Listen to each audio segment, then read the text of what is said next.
창세기 2장 22절부터 25절까지의 말씀 읽도록 하겠습니다. 창세기 2장 22절부터 25절입니다. 여호와 하나님이 아담에게서 취하신 그 갈빗대로 여자를 만드시고 그를 아담에게로 이끌어 오시니 아담이 이르되 이는 내 뼈 중에 뼈요 살 중에 살이라. 이것을 남자에게서 취하였은즉 여자라 부르리라 하니라. 이러므로 남자가 부모를 떠나 그의 아내와 합하여 둘이 한 몸을 이룰지로다.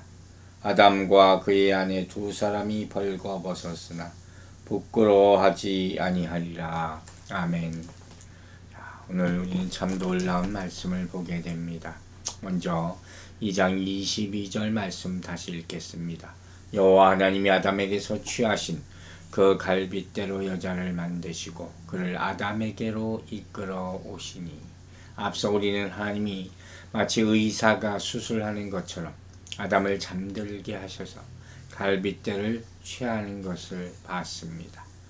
마취해서 아무 고통 없이 하나님께서 하시는 것이죠. 여기서 하나님은 마치 또한 건축가와 같이 아담의 갈빗대로 여자를 만드시는 모습을 보게 됩니다. 하나님께서 만드시는 이 여자는 참으로 놀라운 창조 행위라고 하지 않을 수가 없습니다. 여기 나온 이 갈빗대는 무엇입니까? 바로 여자를 만든 그 갈빗대라고 했어요. 여자를 만든 갈빗대가 앞에서 밝혔 아담에게서 취한 바로 그 갈빗대임을 보여주는 그 말씀입니다. 즉 아담을 만들기 위해서, 하와를 만들기 위해서 아담의 갈빗대가 사용되었습니다. 여기서 갈빗대는 생명이라는 뜻을 가지고 있어요. 그런데 하와라는 이름의 뜻도 생명의 의미가 있거든요. 이처럼 여자와 남자가 본래 분리할 수 없는 한 몸이었으나 하나님께서 그 일부를 취하여 여자를 만드심으로 비로소 남자, 여자 양성이 생겨나게 된 것을 우리가 알 수 있습니다. 이러한 창조 방법은 다른 동물에게는 볼 수 없었던 아주 독특한 것이었어요. 즉 하나님께서 다른 동물은 암수 함께 여러 쌍을 동시에 창조하시지 않았습니까? 근데 사람만큼은 한 남자 아담을 먼저 만드시고 거기서 또 갈빗대를 취하여서 한 여자 하와를 창조하셔서 배필이 되게 하셨다 하는 것입니다. 그러므로 사람은 한 남자가 한 여자를 배필로 삼는 것입니다. 또 본래 한 몸이므로 죽음이 갈라놓기까지 헤어져서는 안 된다 하는 말씀도 의미심장하게 받아들여야 될 것입니다. 이와 같이 결혼제도라는 것은 인간의 창조와 동시에 주어진 신성한 것이라는 사실입니다. 여러분, 우리 인간이 뭘 만들었다고 생각하지 맙시다.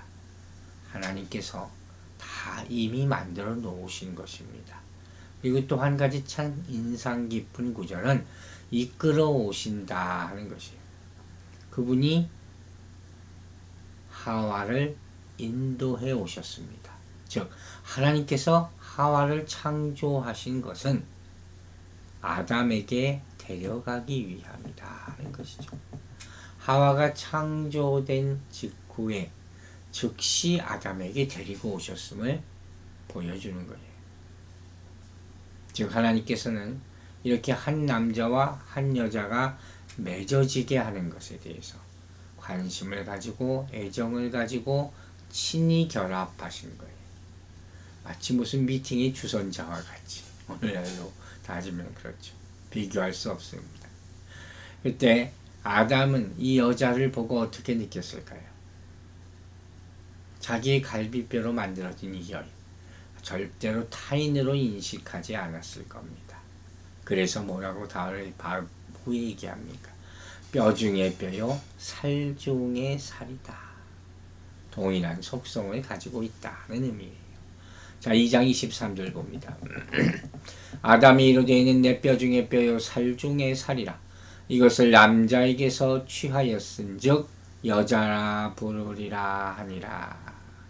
자, 오늘 성경을 보면 23절에 이것을이라는 지시대명사가 3번이나 나와요. 즉 이는 내 뼈 중에 뼈요 하는 이는이죠. 또 이것을 남자에게 할 때 이것, 그리고 한글 성경에는 나오지 않는 여자라 부리라 앞에 이것을 여자라 부리라 하는 이것이 생략되어 있는데 원어에는 나와 있다는 거예요. 좀 동일한 단어가 3번이나 반복됐다는 것은 뭘 의미하겠습니까? 자신에게 다가오는 한 여성 하와를 보는 아담의 기쁨이에요. 엄청난 기쁨과 놀라움으로 이와 같이 하와를 맞이하고 있는 것이죠. 정말 인상 깊은 단어는 뭡니까? 뼈 중에 뼈요, 살 중에 살.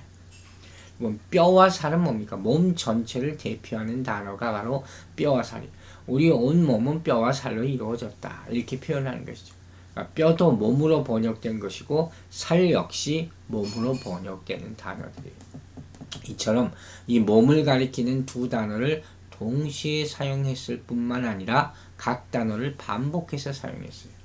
즉 자신을 향해 나오고 있는 하와를 본 당시 아담의 기쁘고 감격적인 심정을 이렇게 보여주고 있는 거예요. 내 뼈 중에 뼈요, 살 중에 살이구나.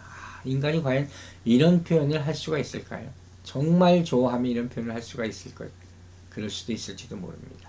마치 우리는 이 광경, 아담과 하와가 처음 만나는 광경을 현장에서 보는 것처럼 생동감 느끼며 볼 수 있다 하는 것이.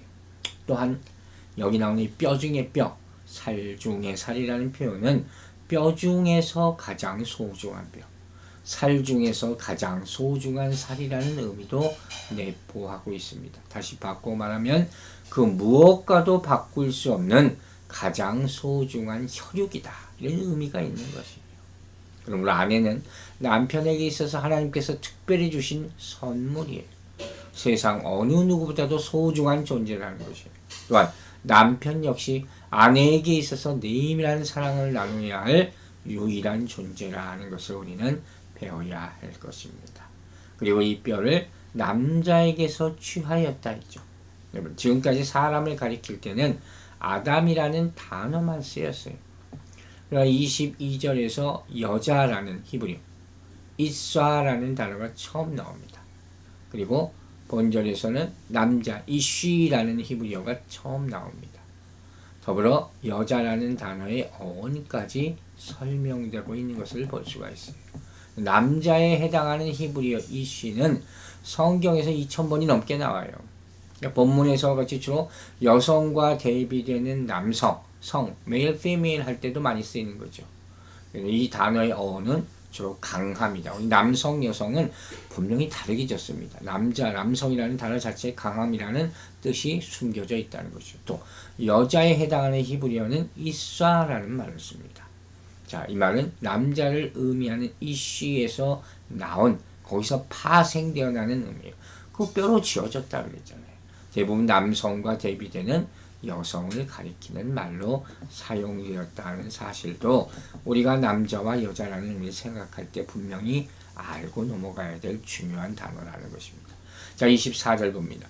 이러므로 남자가 부모를 떠나 그의 아내와 합하여 둘이 한 몸을 이룰지로다. 아멘. 남자가 부모를 떠나, 우리가 나이가 먹고 결혼하면 다 집에 떠나는 출가 외인이라는 말, 지극히 성경적인 것입니다. 성경은 부모로부터 떠나라 가리키고 있어요. 이 떠나라는 말 자체가 원래 속했던 집단과 관계를 청산하고 떠나는 것입니다. 예수님도 떠나지 않습니다. 그리고 그의 아내와 합하여, 떠나라는 말과 합한다는 말이 굉장히 대조적인 거죠. 글자 그대로 합한다, 연합한다, 즉 그런 말이에요. 밀접한 연관을 가지고 상호 소속감을 가지는 것, 이것이 합하는 것, 연합하는 것이에요. 이 두 단어, 즉 떠남과 합함은 중요합니다. 왜? 성경에서 언약 관계를 나타낼 때 사용되는 동사예요. 더 깊이 말하면 이 말은 어떤 한 사람에게 충성을 다해야 하는 것을 의미합니다. 그런데 여기서 떠나라는 말은 미완료형이 문법적으로 보면 완전히 이루어지지 않은 것이에요. 이룰지로다는 그런데 반면에 완료형이 이루어진 것. 이 사실은 뭘 암시하느냐? 결혼이라는 것이 지금까지 부모에게 속해 있던 상태에서 떠나는 것입니다. 맞아요. 그러나 가족으로부터 완전히 단절되는 것은 아니라 육체적, 인격적으로 이제 책임 있는 존재로서, 즉 부모로부터 독립된 존재로서 탈바꿈하는 것을 의미한다 하는 것이에요. 이제 자기의 또 다른 가정을 이루고 독립체로 살아가라는 거예요. 자, 한편 합하다 또 이루다 하는 단어가 완료형이라고 했잖아요. 이제 다 끝난 것. 즉 결혼은 남녀가 단지 육체적 형식적인 연합이 아니라 상호간에 서로에게 속하는 존재고 하나가 되는 경지에 이르러야 한다는 사실을 일깨워주는 것이에요. 그러므로 결혼은 하나님께서 세우신 신적 질서입니다. 인간이 만들어낸 제도가 아니라는 것입니다. 그래서 어떤 사람은 이렇게 표현합니다. 결혼은 혼자 있다가 둘이 되고 결국 하나로 되는 거예요. 무슨 의미인지 아시겠습니까? 혼자 살다가 또 한 사람을 만나면 1+1이 2 아닙니까? 그런데 연합하여 하나가 되는 관계, 이것이 결혼이다 하는 것이에요. 여러분, 사실 하나님께서 하와를 아담과 같이 흙으로 만들지 않으셨잖아요. 굳이 아담의 갈빗대로 만드신 것은 남자와 여자가 다시 합하여 한 몸을 이루다, 이 뜻이 있는 것이에요. 특별히 여기서 말하는 갈빗대에 해당하는 원의 의미는 한쪽이라는 의미가 또 있어요. 한편이라는 의미도 가지고 있어요. 즉, 이는 남녀가 한 몸을 이루기까지는 남자나 여자나 다 같이 한편, 쪽은 한쪽, 그 인간밖에 되지 않는다는 거예요. 반쪽이라는 것이죠. 즉, 남자와 여자는 결혼으로 하나가 되기까지는 온전하지 못한 존재이고 결혼을 통해 둘이 결합함으로 말미암아 비로소 온전한 인간을 이루게 되는 것이다. 성경은 설명합니다. 이와 동시에 우리는 이것을 통해서 이것이 뜻하는 이 남자와 여자와 하나 되는 이 상징적인 의미를 잠깐 짚고 넘어가야 됩니다. 그것은 바로 예수 그리스도의 신부 되신 교회와 신랑 되신 예수 그리스도의 연합을 여기서 생각해 봐야 되는 것이에요. 그리스도의 보혈로 사신받았고 그리스도의 신부로 비유되는 교회, 즉 성도는 신랑으로 비유되는 예수 그리스도와 연합하고 일치되어야 한다는 것을 오늘 본문을 통해서도 꼭 생각해 보시기 바랍니다. 이제 25절입니다. 아담과 그의 아내는, 다시 보겠습니다.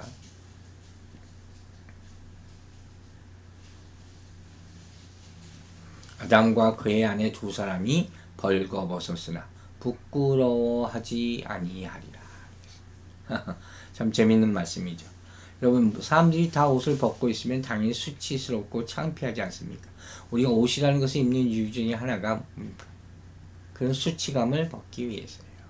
근데 여기서 말하면 부끄러워하지 않았다. 이 부끄러워한다는 말은 수치스럽다는 의미도 있지만 원수로부터 쫓김 받는다, 예상치 못한 재난을 당하거나 노력한 결과를 잃어버림으로 인해 낙담하는 경우나 이런 경우에 다 이 부끄럽다는 경우가 해당되는 거예요.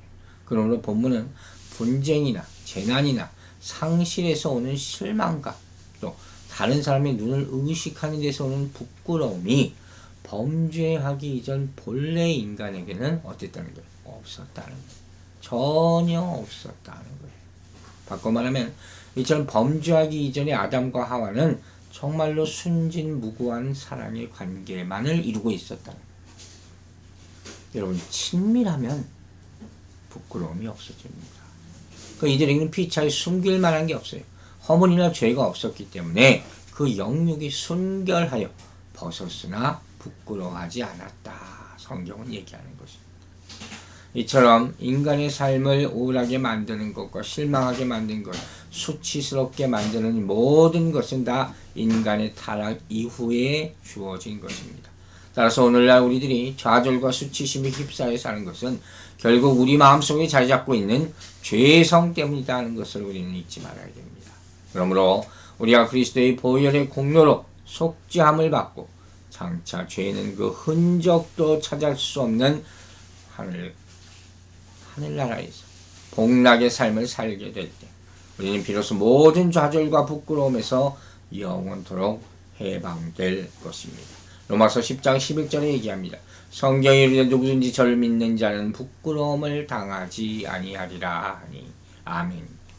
여러분 예수 그리스도를 믿어 우리 세상에 있는 모든 수치로부터 해방되기를 주의 이름으로 축원합니다. 기도합니다.